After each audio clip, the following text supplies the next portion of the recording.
I was angry with my friend. I told my wrath did end. I was angry with my foe. I told it not, and my wrath did grow. And I watered it in fears, night and morning with my tears. And I sunned it with smiles and soft deceitful wiles.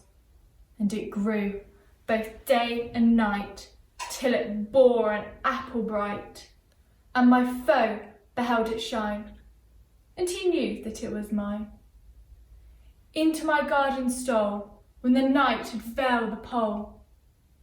In the morning, glad I see, my foe outstretched beneath the tree. I will have to put you here. This will be your bedroom. Oh, I couldn't sleep here, missus. It's too good for the likes of me. I shouldn't be afraid to touch anything. I ain't your touch yet, you know. You've got to make yourself as clean as the room. Then you won't be afraid of it. And you must call me Mrs. Pierce, not Mrs. God, what's this? Is this where you wash your clothes? Funny sort of copper, I call it. It is not a copper. This is where we wash ourselves, Eliza. Do I am going to wash you? You expect me to get into that and wet myself all over? Not me, yes, she crashed my death.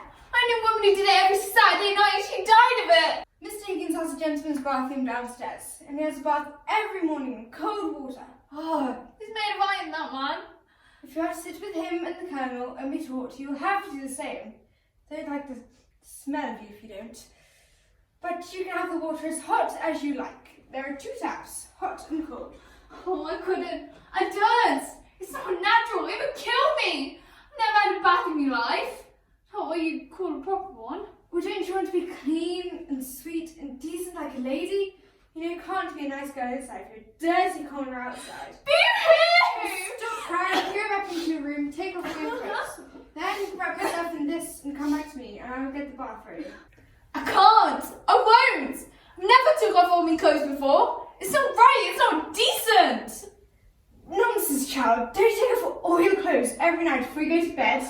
No. Why should I? I should curse my death. Of course I take off my skirt. Do you mean to say that you sleep in the underclothes that you wear in the daytime? What else do I have to sleep in? You will never have to do that as long as you're here. I'll get you a proper nightdress.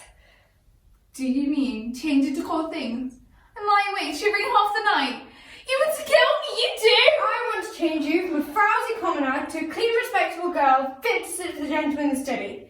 Now you're going to trust me and do as I say, or be thrown out back to your flower basket. But you don't know what the cold is to me. You don't know how I dread. Your bed's going to be cold here. I will put a hot water bottle in it. Now, off with you and undress. Oh, if only I'd known what a dreadful thing it is to be clean. I would have never have come. I didn't know when I was better off. Now come along, take that thing off. I couldn't, Mrs. Pierce, I really couldn't. I've never done such a thing. Nonsense. Here, step in and tell me whether it's hot enough for you. Ow! It's too hot! Ow! Hurt you! Professor Higgins? Here, good morning. Sit down. Morning, Governor. I come about a very serious matter, Governor. Women hounds, though. Mother Welsh, I should think. Anyway, what do you want to do, Lizzle? I want me daughter. That's what I want. See? Of course you do. You're a father, aren't you? You don't suppose anyone else wants her, do you? I'm glad to see you have some spark of family feeling left. She's upstairs. Take her away at once. What? Take her away? Do you suppose I'm going to keep your daughter for you? Now, Governor. Is this reasonable? Is this fairity to take advantage of a man like this? The girl belongs to me. You got her. Where do I come in? Your daughter had the audacity to come to my house and ask me to teach her to speak properly. So she's got a place in a flower shop. This gentleman and my housekeeper have been here all the time. How dare you come here and attempt to blackmail me? You sent her here on purpose. No, Governor. You must have. How else could you possibly know she was here? Don't take a man like that, Governor. The police will take you up on it. This is a plot to extort money by threat. I shall telephone for the police. I'll leave it to the gentleman here. Have you said a word about any money? Well, what else did you come for? Well, what would a man come for? Be human, Governor. Alfred, did you put her up to it? So help me, Governor. I swear, I never did. I take my Bible oath, I ain't seen this girl these 2 months past. Well then, how could you possibly know she was here? I'm trying to tell you. If you'll only let me get a word in, Governor. I'm willing to tell you. I'm wanting to tell you. I'm waiting to tell you. Pickering, this chap has a certain natural gift for rhetoric. Observe the rhythm of his native wood-notes wild. I'm willing to tell you. I'm wanting to tell you. I'm waiting to tell you. Sentimental rhetoric. That's the well strain in him. It also accounts for mendacity and dishonesty. It was like this, Governor. The girl took the boy in a taxi to give him a jaunt. Son of a landlady he is. He hung about on the chance of her giving another ride home. But she sent him back for the luggage when she heard you were waiting for her to stop there. I met the boy at the corner of Longacre and Indal Street. Public house, yes? Pullman's Club, Governor. I met the boy and he told me what's up. And I asked you, what was my feelings? What was my duty as a father? I says to the boy, did you bring me the luggage? The landlady wouldn't trust me with it, Governor. She's that kind of woman, you know. I had to give the boy a penny before he trusted me with it. Little swine. I brought it to her just to oblige you, like. Make myself agreeable. That's all. How much luggage? Musical instrument, a few pictures, Governor, a trifle of jewellery, and a bird cage. She said she didn't want no clothes. What was I to think of that, Governor? I asked you, as a parent, what was I to think? So you came to rescue her from worse than death, eh? Just so, Governor. That's right. You're going to take her away. Double quick. No, but it's a career opening for her, as you might say. And Mrs. Pierce, this is Eliza's father. He has come to take her away. Give her to him. no, this is a misunderstanding. Listen, You put it to me that you want your daughter. Take your daughter. She has no clothes. Got to buy her some. where's the clothes she come in? Did I burn him? Or did your missus here? Listen here, Governor. You and me is men of the world, ain't we? Oh, men of the world are we? The truth is, I've taken a sort of fancy to you, Governor. And if you want the girl, I'm not so set on her back home again. But what I might be open to is an arrangement. Regarding the light of a young woman, she's a fine handsome girl. But as a daughter, she's not worth her keep. So I'll tell you straight, all I ask for is me rights as a father. And you're the last man alive to expect me to let go for nothing. As I can see, you're on the straight sort, Governor. So, what's a £5 note to you? And what's Eliza to me? You mean to say, you callous rascal, you would sell your daughter for £5? Not in the general way I wouldn't. To oblige a gentleman like yourself, I'd do a good deal. I assure you. Cinna jumps off the chariot and has one last idea. He shouts something up at us, but the music drowns him out. He shouts again and gestures. What's he saying? I ask Peter. For the first time, I look at him and realise that ablaze with the fake flames, he is dazzling, and I must be too. I think he said for us to hold hands, says Peter. He grabs my right hand in his left, and we look to Cinna for confirmation. He nods and gives a thumbs up. And that's the last thing I see before we enter the city. The crowd's initial alarm at our appearance quickly changes to cheers and shouts of District 12. Every head is turned our way, pulling the focus from the 3 chariots ahead of us. At first, I'm frozen. But then I catch sight of myself on a large television screen and am floored by how breathtaking we look. In the deepening twilight, the firelight illuminates our faces. We seem to be leaving a trail of fire off the flowing capes. Cinna was right about the minimal makeup. It makes us look more attractive, but utterly recognisable. Remember, heads high, smiles, they're going to love you. I hear Cinna's voice in my head, put on my most winning smile, lift up my chin and wave with my free hand. The people of the capital are going nuts, showering us with flowers and shouting our names, our first names, which they have bothered to find on the programme. The pounding music, the cheers, the admiration all work their way into my blood, and I cannot suppress my excitement. No one will forget me. Not my look, not my name. Katniss, the girl who is on fire. Well, sister. And well, sister, What's become of my lord? what's become of his servant? Servant? He's a prettier fellow and a finer gentleman by 50 degrees and his master. Oh, my conscience, I fancy you could beg that fellow at the gallows foot. Oh, my conscience, I could, provided I could put a friend of yours in his place. You desired me, sister, to leave you when you transgressed the bounds of honour. Thou censorious country girl, what dost thou mean? You can't imagine a man without the bedfellow, I find.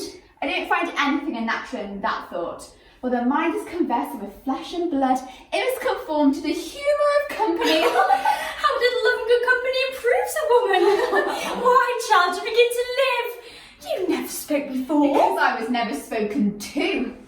My lord has told me I have more wit and beauty than any of my sex, and truly I begin to think the man is sincere. You're in the right, Dorinda. Pride is the life of a woman, and flattery is our daily bread. And she's a fool that won't believe a man there, as much as she believes him in anything else. But I'll lay you a guinea that I had finer things said to me than you had. Done. What did your fellow say to ye? My fellow took the picture of Venus for mine. And my lover took me for Venus directly. Common cant, if my spark called me a Venus directly, you might have believed him a footman in good earnest. But my lover was upon his knees to me. Mine was upon his tiptoes for me. Mine vowed to die for me. Mine swore to die with Mine me. spoke the softest moving things. Oh, mine had his moving things too. Mine kissed my hand 10,000 times. Mine has all the pleasure to come. Mine offered marriage. At last, do you call that a moving thing? Sharpest arrow in his quiver, my dear sister. Why were my £10,000 while I brooding here this 7 years, and hatched nothing at last but some ill-natured clown like yours? Whereas, if I marry Lord Amwell, there'll be a title, place and precedence. The park, the play, and the drawing room, splendour, equipage, noise in the flambeau. Hey, my Lady Amwell's servants there. Lights, lights to the stairs, my Lady Amwell's coach put forward. Stand by, make room for her ladyship. Are not these things moving? What a melancholy all of a sudden. Happy, happy sister. Your angel's been watchful for your happiness, while mine has slept regardless of his charge. Long smiling years of circling joys for you, and not 1 hour for me. Come, my dear, we'll talk of something else. Oh, Dorinda, I own myself a woman, easy and yielding to soft desires, and a spacious heart where love and all his train might lodge. And must this fair apartment of my breast be made a stable for a brute to lie in? Oh, Meaning your husband, I suppose. husband! No, husband's too soft a name for him. But come, I expect my brother here tonight or tomorrow. He was away when my father married me. Perhaps I'll find a way to make me easy. But you promised not to make yourself easy in the meantime with my lord's friend. You mistake me, sister. It happens with us as among the men. The greatest talkers are the greatest cads, and there's a reason for it. Those spirits evaporate in prattle, and that they do more mischief than if they took another course.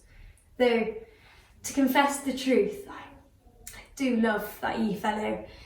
And if he dressed as he should be, and if I undressed as I should be, look you, sister, I have no supernatural gifts. I can't promise to resist the temptation, though I can safely say to avoid it, and that's as much as the best of us can do.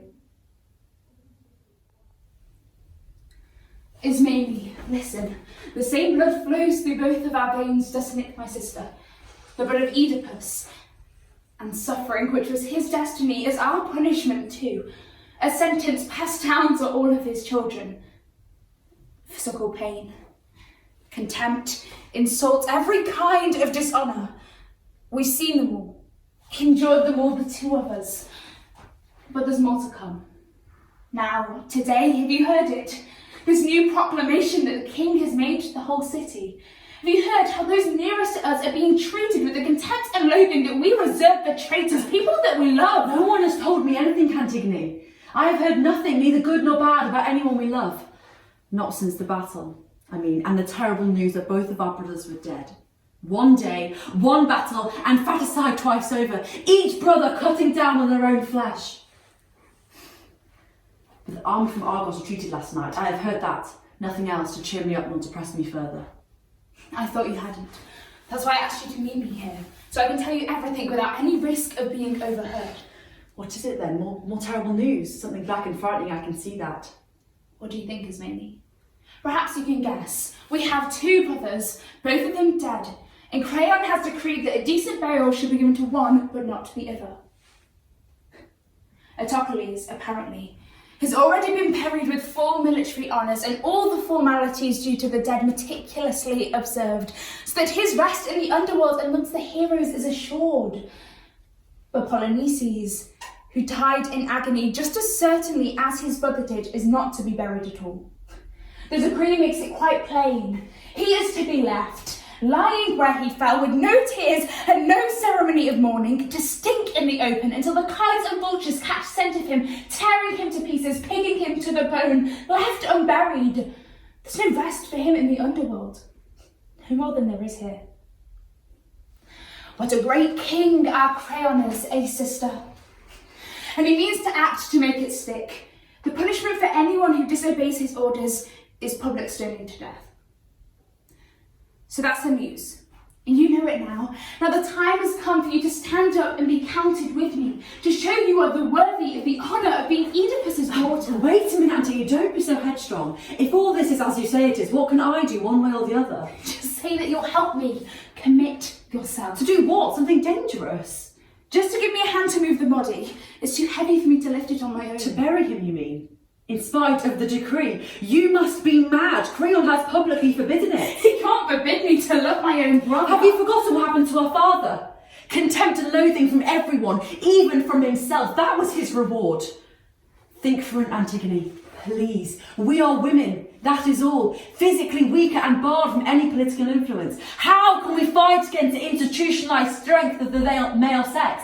They are in power and we must obey them. This time and maybe in worse situations than this. May God forgive me in the spirits of the dead. I have no choice. State power commands and I must do as I am told. When you are powerless, heroic refusals and wild gestures are reserved for madmen. Don't say any more. I shan't ask again. In fact, if you were to offer your help now, I would refuse it. I intend to bury my brother, and if I die in the attempt, I die in the knowledge that I have acted justly. How can I defy the unlimited power of the state? What weapons of mine are strong enough for that? Fine. That's a good excuse. Now I'll go and shovel the earth over my brother's body. I'm frightened, Antigone. I'm frightened for you. Don't be frightened for me. Fear for yourself. For God's sake, keep it down. I'll keep our meeting secret.